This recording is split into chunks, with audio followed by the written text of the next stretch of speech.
Kale tubalamusa ku mwenna abali ku mukutu ogwa There is Still Hope abali ku There is Still Hope 2 Ejje Media n'emikutu emirala abali kubanga ate mutugoberera mwebali kubanga ate mutufollowinga. Mukama tukwebaza olw'amakya g'olwaleero tukuliza ekitiibwa n'amatendo mwoyo mutukuvu jangu oyigirize era osomese mu Kristo Yesu Omwana Katonda omulamu tusabidde amiina. Olunaku lwaleero katutunuulire obubonero bulinga 8 kw'osobola okulabira nti omuntu gw'okolagana naye muntu si mulungi, is an evil person, oba omuntu oyo akozesebwa sitaani. Bubonero 8 kw'olabira nti omuntu gw'okolagana naye akozesebwa sitaani. Okolagana naye mu ngeri ez'enjawulo, oyinza okuba ministry, oyinza okuba business oba relationship. So buno bubonero obulamu muntu oyo genda ku maviivi g'osabe kubanga butegeeza nti omuntu oyo yandibanga tali yekka. Ayinza okuba nga yadde muntu mulungi naye n'awambibwa. Kitega abantu bawambibwa bulijjo. So era ekyo kiraga nti olina kuba ng'okola ki? Olina kuba nga ate ogenda ku maviivi ate n'osaba. Kabonero akasooka, omuntu oyo oba abantu bwe batyo banyumirwa nnyo ng'oyita mu buzibu, ng'oyita mu mbeera etali nnungi. Kuba bw'oba bafunamu buli w'obonaabona omuntu oyo akozesebwa sitaani y'aba afunamu. So bw'oba n'omukwano gw'oba n'omuntu yenna nga buli w'obeera mu bizibu ate ye waasinga okuwulirira essanyu. Wawulira nga embeera si nnungi oba mu bulokozi ng'ogudde oba oseeredde, omuntu oyo ng'ate asanyuka nnyo mu kifo ky'okukulumirirwa, omuntu oyo aba naye akozesebwa sitaani wadde aba takimanyi. Yalowooza ye mutuufu nnyo naye ate oluusi aba akozesebwa mulabe. So buli w'ofuna ebizibu omuntu oyo awulira bulungi, buli w'ofuna essanyu oba w'ofuna ekintu ekirungi kyonna ate omuntu oyo awulira bubi. Akabonero akasooka. Akabonero ak'okubiri, abantu bwe batyo oba omuntu bw'atyo talina kkomo mu bulamu bwo. Mu Luzungu kye bayita boundaries, that person has no boundary. N'ogezaako mwesalako akola amagezi gonna n'akomawo, n'omublocking afuna ennamba endala kubanga ye talina kkuta gy'akoma okubeera kumpi naawe. Ebizibu bye bikoma okola ki? Bye bikoma okuba nga ate byeyongera. Olaba omuntu ng'ogezezaako omuggyako naye ng'alemerako, kyokka gy'okoma okumusembeza ate ebizibu byeyongera bweyongezi, omanya nti omuntu oyo tali yekka, yandiba nga ate akola ki? Yandiba nga ate akozesebwa omulabe sitaani. Akabonero ak'okusatu, omuntu oyo abeera n'obulamu obutategeerekeka, Omuzungu kyayita double standard. Wano obeera naye aba mulala ate waba avudde w'oli aba mulala.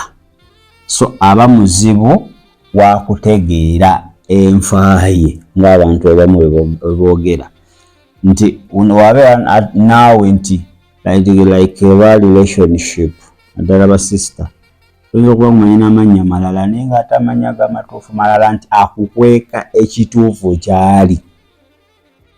Akukweka ekituufu kyali.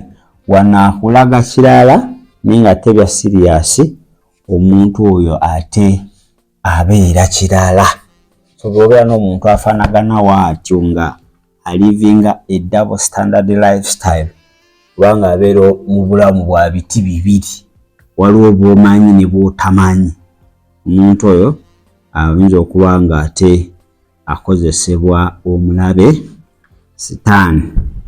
Akabonero ak'okuna, omuntu agezaako nnyo okuba nga akusudiya wabaawo obuzibu, tugeze chaos, waliwo olutalotalo oba waliwo okulwanagana, omuntu oyo agezaako nnyo okustayalinga up.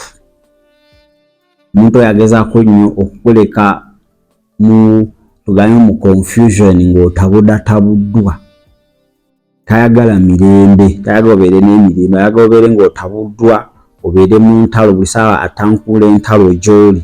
So buli wakola ebyo yaba afuna mujukira gwoba okola ki oba oluzinga. So bw'obeera ne mukwano gwo wati wona omuntu afanagana wati nga ye buli saawa akweta mitawaana, buli saawa akutankulira ntalo, buli saawa akweta kutabulwa onyo omuntu oyo akozesebwa mulabe sitaani. Akabonero akokutaano emotional manipulation.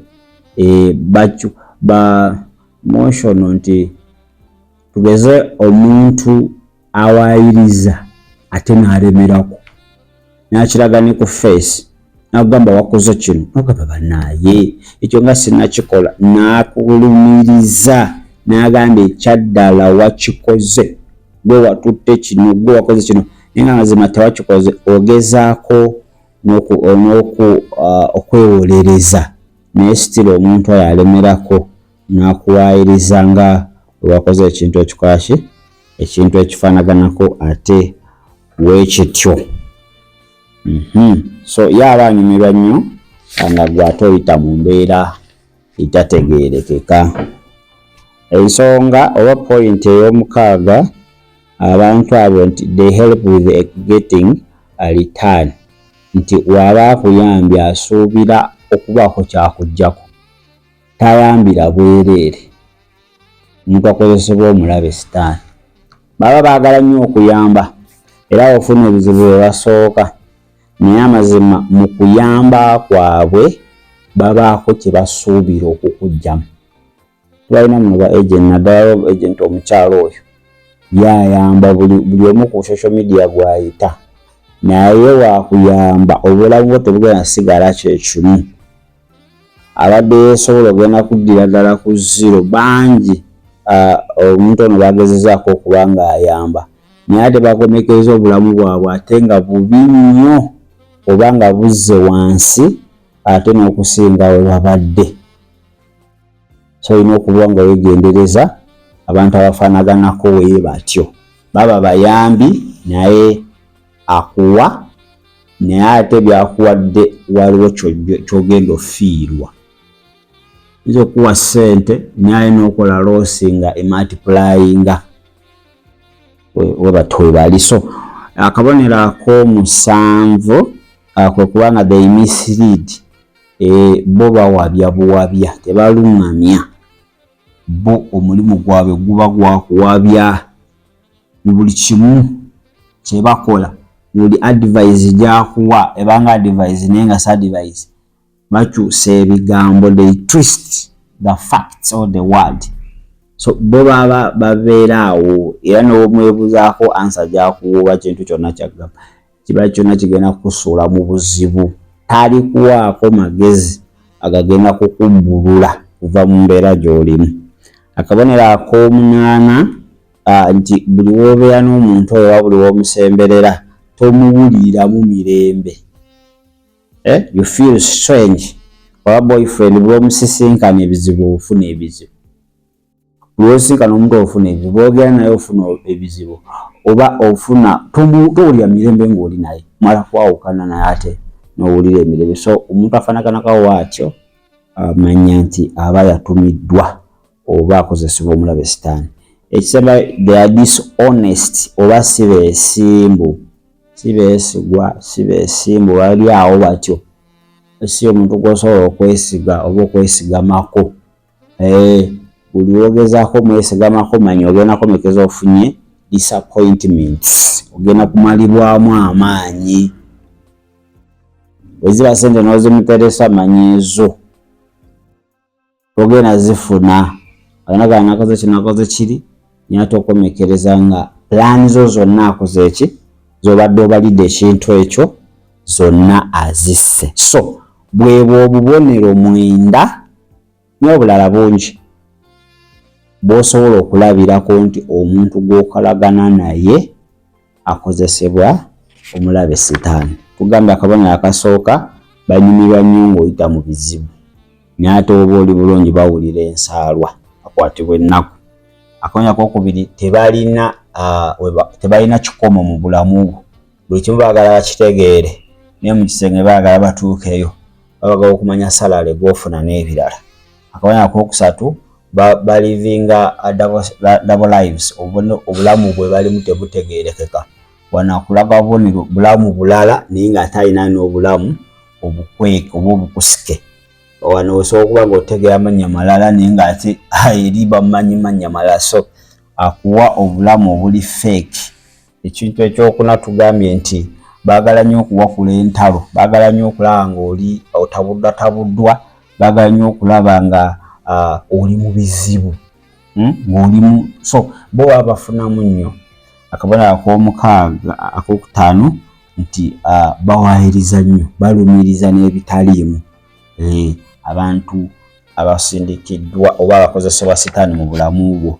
Akabonero ak'omusanvu ak'omukaaga, bayamba naye ate mu kuyamba kwabwe basuubira okubaako kye bakufunako. They help with expectation of return. Nti akuyamba ekintu naye ate mu ekyo kyakuyamba ogenda kufuna ebizibu ebiyinza okudabolinga kyakuyambye. Akabonero akalala nti bo tebalungamya wabula bawabya bakyamya bukyamya abantu abakozesebwa sitaani. Akabonero ak'omusanvu nti buli wobeera nabo, buli wobasemberera towulira mirembe, tobawuliriramu ddala mirembe. Oluusi obeera naye bayinza okubba, oyinza osuula ekintu, oyinza okugwa mu batemu obadde n'omuntu afaanaganako ate oba ng'okolaganye naye. Akabonero akasembayo tugambye nti si beesimbu, they are dishonest.